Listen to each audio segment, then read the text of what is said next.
ലോകം പലപ്പോഴായി സംശയം പ്രകടിപ്പിക്കുകയും പിന്നീട് അത് സത്യമായി തീരുകയും ചെയ്തൊരു വലിയ വാർത്തയാണെന്നപ്പോൾ അന്താരാഷ്ട്ര തലത്തിൽ നിന്ന് വരുന്നത് ഇസ്രായേൽ ഇറാന്റെ ആണവ കേന്ദ്രം തകർത്തിരുന്നു എന്നുള്ളൊരു വാർത്തയാണ് പുറത്തു വരുന്നത്.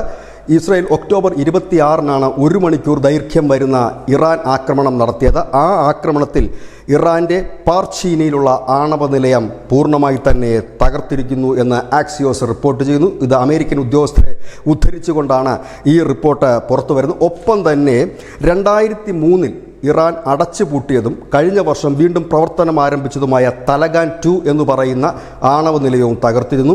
ഇവിടെ ആണവ പ്രവർത്തനങ്ങൾ വീണ്ടും പുനരാരംഭിച്ചതായി US-ൻ്റെയും ഇസ്രായേലിൻ്റെയും ഇൻ്റലിജൻസ് ഉദ്യോഗസ്ഥന്മാർക്ക് റിപ്പോർട്ടുകൾ ലഭിച്ചിരുന്നു. അതിൻ്റെ അടിസ്ഥാനത്തിലാണ് ഈ 2 ആണവ നിലയങ്ങൾക്ക് നേരെയുമായിരുന്നു ഒക്ടോബർ 26-ന് നടന്ന ഏറ്റവും വലിയ ആക്രമണം.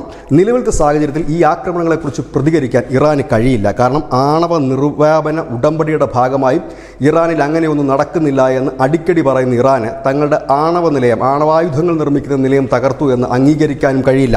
ഇതാണ് ഇറാനെ പ്രതിസന്ധിയിലാക്കുന്നത്. ഈ പറയുന്ന പാർച്ചിനിയിലെ ആണവ നിലയം, ആ ആണവ നിലയത്തിൻ്റെ സ്ഫോടക വസ്തുക്കൾ നിർമ്മിക്കാനുള്ള പോർമുനകൾ ഘടിപ്പിക്കാനുള്ള ഒരു ആണവ നിലയമായിരുന്നു.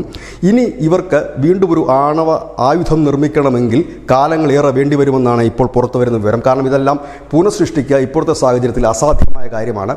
അത് പുനഃസൃഷ്ടിച്ച് വരണമെങ്കിൽ തന്നെ നാളുകൾ ഏറെ എടുക്കും. ഇനി മറ്റ് ഏതെങ്കിലും രാജ്യത്തുനിന്ന് വാങ്ങിയാൽ തന്നെ ഇസ്രായേലിനും അമേരിക്കയും അടക്കമുള്ള രാജ്യങ്ങൾക്ക് അത് ട്രാക്ക് ചെയ്യാനും പറ്റും. കാരണം ഇത് ലീഗലായി വാങ്ങിയെടുക്കാവുന്ന ഒന്നല്ല. അതുകൊണ്ട് തന്നെയാണ് ഇത്തരത്തിലേക്ക് കാര്യങ്ങൾ പോകുന്നത്. ഏതായാലും ഒരു വലിയ വാർത്ത എന്ന് തന്നെ നമുക്ക് പറയേണ്ടി വരും. ആക്സിയസ് റിപ്പോർട്ട് പിന്നീട് ഇസ്രായേലിലെ പ്രധാനപ്പെട്ട മാധ്യമമായ ടൈംസ് ഓഫ് ഇസ്രായേൽ അടക്കം ഇത് വലിയ വാർത്തയായി തന്നെ നൽകിയിരിക്കുന്നു. ഇതിൻ്റെ ഈ സ്ഫോടനം നടന്നതിൻ്റെ അല്ലെങ്കിൽ ഈ ആണവ നിലയം തകർക്കുന്നതിൻ്റെ ഉപഗ്രഹ ചിത്രങ്ങളും ഇപ്പോൾ പുറത്തു വിട്ടിട്ടുണ്ട്. ഏതായാലും ഇറാനെ സംബന്ധിച്ച് വലിയൊരു തിരിച്ചടി എന്ന് തന്നെ പറയേണ്ടി വരും.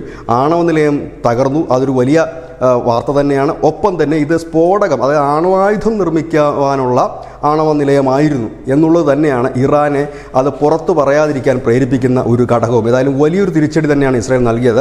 ഇക്കാലം അത്രയും ഇസ്രായേലിൻ്റെ ഭാഗത്തുനിന്ന് എവിടെയൊക്കെയാണ് ആക്രമണം നടത്തിയത് എന്ന് അവർ വെളിപ്പെടുത്തിയിട്ടില്ല. ഒരുപക്ഷെ IDF-ൻ്റെ ഒരു രീതി അനുസരിച്ച് വരും കാലങ്ങളിൽ അവർ ഒരുപക്ഷെ പറഞ്ഞേക്കും എവിടെയൊക്കെയാണ് തങ്ങൾ ആക്രമണം നടത്തിയത്, എത്ര പേർ കൊല്ലപ്പെട്ടിട്ടുണ്ട് എന്നുള്ളത്. ഏതായാലും ഇറാൻ ഇപ്പോൾ വിരളി പിടിച്ച യുദ്ധം തീർക്കുന്നതിൻ്റെ പിന്നാലെ പോകുന്നതിൻ്റെ കാര്യവും ഇതൊക്കെ തന്നെയാകാം. News desk news India Malayalam.